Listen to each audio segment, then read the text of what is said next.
شروع کرتے ہیں اللہ کے نام سے جو بڑا مہربان ہے رحم کرنے والا ہے۔ تو جیسا کہ میں نے آپ سب لوگوں سے پرومس کیا تھا کہ میں اپنی اگلی ویڈیو میں اپنی روٹین وائز کا ولاگ بناؤں گی، تو آج آنکھ کھولتے ہی کام شروع ہو گیا۔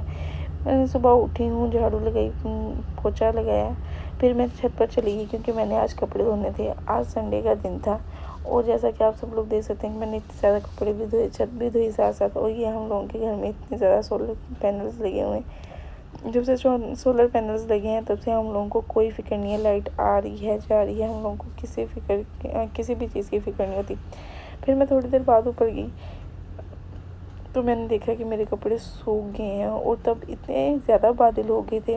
جب میں صبح مشین لگانے گئی تب ہاں ٹھنڈی ٹھنڈی ہوا ضرور چلی تھی لیکن بادل بالکل بھی نہیں تھے۔ لیکن جب میں بعد میں اوپر گئی تو موسم اتنا اچھا ہوا تھا، میں نے کہا چلے میں ویڈیو بناتی ہوں اس کی۔ اتنا اچھا ویو لگ رہا تھا، سارے کپڑوں کو اتار کر میں نے ایک جگہ اکٹھا کیا چارپائی پر، اس کو میں نے باندھا اور نیچے لے گئی۔ پھر سب کپڑوں کی تہیں لگائی، بچوں کی، اپنی، ساری چیزیں الگ الگ کر کے ان کو رکھا۔ اور لیکن جب میں نے وارڈروب کھولا تو میں نے دیکھا کہ ابو بکر نے میرے مولا اپنے تو کپڑوں کا بیڑا گرک کیا ہوا ہے، کیونکہ اس بچے کو کوئی کپڑا نہیں پسند آتا۔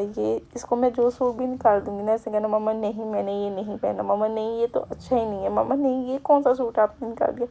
اس کو لگتا ہے ہر وقت فیشن شو چل رہا ہے، دن میں 10 دفعہ کپڑے چینج کرو۔ لیکن چلو بچے بیچارے ایسے ہی کرتے ہیں اور بچے اپنی ماما کو ہی تنگ کرتے ہیں۔ ہم لوگوں نے بھی اپنی امی کو بہت تنگ کیا ہے، یہ تو اب ہمیں پتہ چلتا ہے جب ہمارے اپنے بچے ہوئے ہیں، جب وہ تنگ کرتے ہیں تو ہمیں پتہ چلتا ہے کہ یار ہمارے ماں باپ نے ہم لوگوں کو کتنی محنت سے پالا ہے۔ لیکن ہم لوگ جب شادی سے پہلے امی کو تنگ کرتے تھے، امی ہمیں ڈانٹتے تھے تو ہم کہتے تھے امی ہم آپ کو کیا ہی تنگ کرتے ہیں۔ لیکن اب پتہ چلتا ہے کہ ماں باپ اپنے بچوں کو کیسے پالتے ہیں، ان کی عمر زندگی کا ایک عرصہ ہم لوگوں پر گزرا ہے، ہم لوگوں کی محنت، ہم لوگوں کی پرورش پر، ہم لوگوں کی تربیت پر، ہم لوگوں کو پالنے میں۔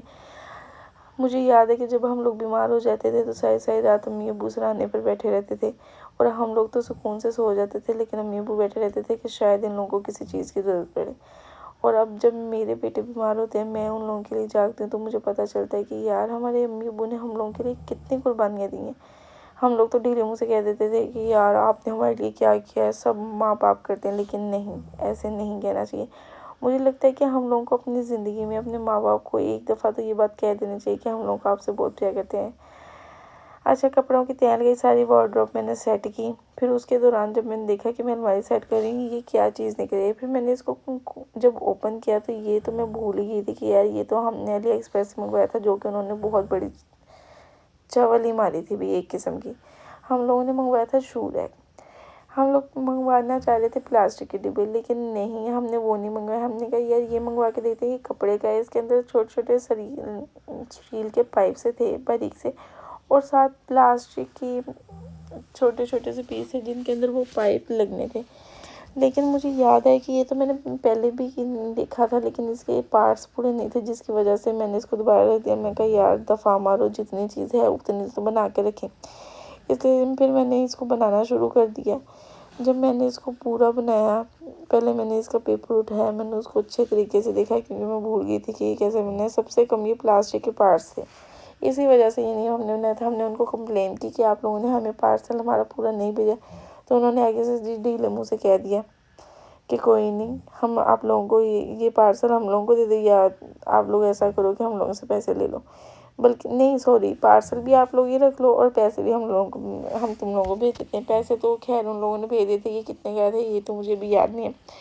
اچھا پھر یہ میں اس کو بنانے لگی اور پہلے تو مجھ سے یہ بن ہی نہیں رہا تھا۔ پھر میں نے سوچا کہ یار پہلے میں پائپ کے اندر یہ لمبے والے پائپ کے اندر ڈالوں، پھر اس کے اندر چھوٹے پائپ پھنساؤں۔ پھر ابو بکر بھی آ گیا کہ ماما نہیں میں نے بھی آپ کے ساتھ بنانا ہے۔ میں نے کہا آجو جی آپ بھی بنا لو، کیونکہ بچوں نے تو ہر کام میں حصہ لینا ہے۔ بچوں کو لگتا ہے کہ اگر ہم لوگ نہیں کام کروائیں گے اپنے والدین کے ساتھ تو شاید وہ بیچارے کچھ بھی نہیں کر سکیں گے۔ اچھی بات ہے، بچوں کو ایسے لگنا چاہیے، بچے ہر کام میں جب دلچسپی لیتے ہیں تو ایسے بچوں کے مائنڈ بھی اچھے بنتے ہیں، بچوں کو نئی نئی چیزیں سیکھنے کو ملتی ہیں۔ اچھا اس کے صرف 3 ہی پورشن بنے تھے، مجھے لگا تھا 3-4 بن جائیں گے، جیسا میں نے آپ کو پہلے ہی بتایا کہ اس میں پلاسٹک کے پارٹس ہی بہت تھوڑے تھے۔ اچھا خیر یہ ابو بکر بیچارہ میرے ساتھ بنوا رہا تھا، جو کہ اس کو بالکل بھی نہیں بنانا آ رہا تھا، وہ بس پائپ اٹھا رہا تھا رکھ رہا تھا، لیکن اس سے زور کے ساتھ ہی اندر نہیں ہو رہا تھا. میں نے کہا تھا اگر یہ زیادہ زور لگائے تو ایسے نہ ہو, پلاسٹک کے پارٹس تو پہلے ہی کم ہے, کہیں یہ توڑ ہی دیں. میں نے کہا تم پیچھے ہی ہٹ جاؤ, میں خود ہی بنا لیتی ہوں. اور اسی طرح ابو ذر روئی جا رہا تھا بار بار. پھر میں نے سوچا کہ چلو پہلے میں اس کو کمپلیٹ کر لوں, میں ساتھ ساتھ اس کو بھی کھلا دی تھی, لیکن نہیں, وہ اتنا رو رہا تھا. پھر میں نے اس کو اٹھایا اور وہ بھی نوابزادہ میری گود میں آ کے بیٹھ گیا. پھر میں نے دیکھا کہ باقی پیس بچ گئے, لیکن چلو چھوڑو, یہ تو نہیں پرانا. اور یہ ابوبکر آ گیا, ابو ذر, اور یہ بھی میرے ساتھ کھیلنے لگ گیا. اور یہ ہے میری الماری جو کہ میں نے اپنے فرنیچر کے ساتھ پرچیز کی تھی. اس میں بھی میں اپنی بیڈ شیٹس رکھنی آئی تھی, اور اس میں بھی تہس نہس ہوا پڑا تھا. میں نے لیکن جلدی سے نیچے والے میں رکھی, لاک لگایا اور واپس کمرے میں آ گئی. کام کے ساتھ ساتھ عبادت بھی ضروری ہے, کیونکہ رمضان کا مہینہ ہے. اس لیے میں منہ دھو کے یہ اوریفلیم کا جو لوشن ہے نا, یہ میں نے پورا سیٹ منگوایا تھا. یہ بہت ہی اچھا, اور یہ رواج والوں کا لیکوڈ, یہ بھی اچھا تھا. سیرم تھوڑا سا لگانے سے بڑا اچھا رزلٹ ملتا ہے, اور یہ شروع کے دنوں میں میرے چوٹ لگ گیا ہاتھ پر. پھر میں کپڑے پریس کرنے لگی, کیونکہ کپڑے پریس کرنے سب سے مشکل کام مجھے لگتا ہے. شادی سے پہلے مجھے کپڑے پریس بالکل بھی نہیں کرنے آتے تھے. میرے ہسبینڈ کو نا کپڑے نہیں پریس پسند آتے, کیونکہ آفس جانا ہوتا ہے نا, تو آفس جانے کے لیے ظاہر سی بات ہے کپڑوں کا صاف ستھرا ہونا بھی ضروری ہے, پریس ہونا بھی اچھے طریقے سے ضروری ہوتا ہے اس کا. اس لیے کپڑے تو پریس مجھے پہلے نہیں کرنے آتے تھے, لیکن ایسا مجھے آگے. پہلے میں سنتی تھی کہ شادی کے بعد انسان کو سب کچھ آ جاتا ہے, اور جب مجھے سب کچھ کرنا آ گیا تو مجھے اس بات پر یقین ہو گیا کہ واقعی ہے, شادی کے بعد انسان کو سب کچھ ہی آ جاتا ہے, بے شک وہ جتنا مرضی نکما ہو. پھر میں نے صفائی کی, یہاں میں نے سارے کپڑے پریس کر کے لٹکا دیے. کپڑے پریس ہونے کے بعد پھر میں کمرے کی صفائی کرنے لگی تو میں نے دیکھا کہ ابوبکر صاحب نے اپنی ساری چیزیں ایسی ہی رکھی ہوئی تھیں. جیومیٹری کہاں, ریزر کہاں, اس کی چیزیں پوری کر کے رکھی, کیونکہ کام کرنے سے پہلے اس کی چیزیں میں نے لازمی پوری کرنی ہوتی ہیں. اس کو نہیں پتا ہوتا کہاں ہے. اور بیچارہ ابو سے یہاں پہ ناراض ہو کے الٹا ہو کے لیٹا ہوا ہے, کیونکہ میں کام کر رہی تھی اور یہ لیٹا ہوا تھا بیچارہ کب سے. پھر میں نے, اور یہ دیکھیں ہمارے ٹی وی میں ہمیشہ تراب اور سب نئے چلتے ہیں. پھر اس کے بعد میں بیڈ کی طرف آ گئی. میں نے کہا سب سے پہلے بیڈ سے ہی صفائی کرنی شروع کرتی ہوں. پھر میں نے کمبلوں کی تہیں لگائی. ابو ذر کو میں نے جھولے میں جھلا دیا, سارے کمبل میں نے تہیں لگائے. ہمارے بیڈ کا تو بہت ہی برا حال ہوتا ہے, کیونکہ بچے ایسے پھیل کے سوتے ہیں نا بیڈ پر. یہ بیڈ بھی ہمارے لیے تنگ ہے, جس میں ہماری فیملی ابھی بہت چھوٹی ہے. کمبل تہیں لگائے, پھر ابو ذر کے کمبل پر یہ چھوٹا سا کمبل, پھر میں نے یہ بھی تہیں لگایا. پھر میں چادر جب دیکھی, میں نے بیڈ کے اوپر سے پہلے ساری چیزیں اٹھائی, جس میں ابوبکر کی بکس تھیں, اس کا رجسٹر, کلپ بورڈ, سرہانے, فیڈر.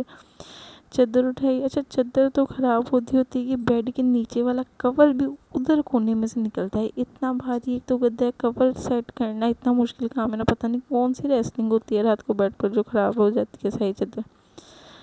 اور اسی دوران میں نے نوٹ کیا کہ باہر ہوا چل رہی ہے بہت زیادہ. جب میں نے پردہ پیچھے کر کے دیکھا تو واقعی باہر اتنی ٹھنڈی ہے اور اچھی ہوا چل رہی تھی نا, اور سنڈے کا دن تھا, سب لوگوں نے کپڑے دھو دھو کے ڈھیر لگایا ہوا تھا چھت پر, اور ہوا اتنی تیز چل رہی تھی نا, مجھے فیل ہوا تھا ایک دم سے کہ جیسے باہر کا موسم بڑا اچھا ہوا ہے. اس کے بعد پھر میں نے دیکھا کہ کچھ کپڑے ایسے تھے جو رہ گئے تھے گندے ہونے والے. پھر میں نے سارے کپڑے دوبارہ اکٹھے کیے اور ان کو رکھا. یہ میں نے اپنا سارا کمرہ صاف کر لیا ہے. یہ میرا بیڈ ہے. یہ فرنیچر میں نے ابھی نیو پرچیز کیا ہے, زیادہ دیر نہیں ہوئی اسے. یہ مجھے بیڈ بہت اچھا لگا ہے اپنا, بلکہ میرا سارا فرنیچر ہی بہت اچھا ہے.